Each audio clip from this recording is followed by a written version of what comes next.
Hello friends, welcome to Thangam channel. இன்றைக்கி என்ன சமையல் பார்க்க போகிறோன்னா தக்காளி சட்னி தாங்க பார்க்க போகிறோம். அதுக்கு 5 பெரிய சைஸ் தக்காளி, 4 முழு பூண்டு, 1 ஸ்பூன் கார மிளகாய் தூள் சேர்த்து, உங்கள் காரத்துக்கு ஏற்ற மாதிரி கார மிளகாய் தூள் சேர்த்துக்குங்க. நல்ல மழன்னு அரைச்சிடணும். இதை நல்லா நைஸாக அரைங்க. இந்த பக்குவத்தில் அரைச்சி எடுக்கணும். இப்போ ஒரு கடாய் வச்சு ஒரு 5 ஸ்பூன் எண்ணெய் ஊற்றிக்குங்க. எண்ணெய் காஞ்சதுக்கப்புறம் நம்ம அரைச்ச விழுதை உள்ளே சேர்த்துக்கலாம்.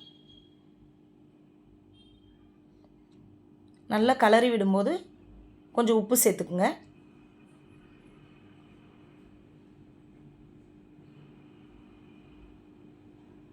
இப்போ கொதி வந்துடுச்சு, நான் உப்பு சேர்க்குறேன். இப்போது ஒரு 1/4 ஸ்பூன் அளவுக்கு மஞ்சள் தூள் சேர்க்குறேன். மூடி போட்டு மூடிடுங்க. ஏன்னா கொதி வரும்போது கொஞ்சம் மேலே படும், அதனால் மூடி போட்டு மூடுங்க.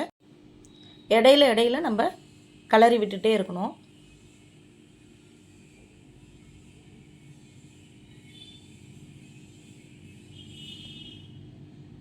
இது இப்போ ரெடி ஆகிடுச்சு. ஏன்னா எண்ணெய் பிரிஞ்சு மேலே வருது, அங்கே பாருங்கள். இப்போது கரெக்டாக இருக்குது. இப்போ நம்ம ஸ்டவ் ஆஃப் பண்ணிவிட்டு இப்போது தாளிக்கணும். அதுக்கு 1 ஸ்பூன் எண்ணெய் ஊற்றி 1/2 ஸ்பூன் கடுகு போட்டு தாளிச்சிக்குங்க. கடுகு நல்லா பொரிஞ்சதுக்கப்புறம்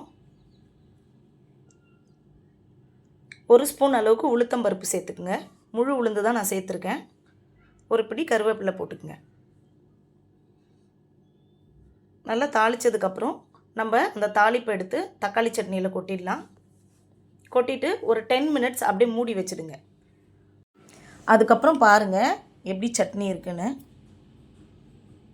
சூப்பராக இருக்குது பாருங்கள், பார்க்கவே ரொம்ப அழகாக இருக்குது. இப்போ நம்ம டேஸ்ட் பண்ணி பார்க்கலாம்.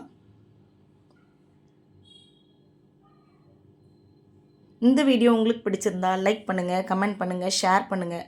மறக்காமல் தங்கம் சேனலை சப்ஸ்கிரைப் பண்ணுங்கள்.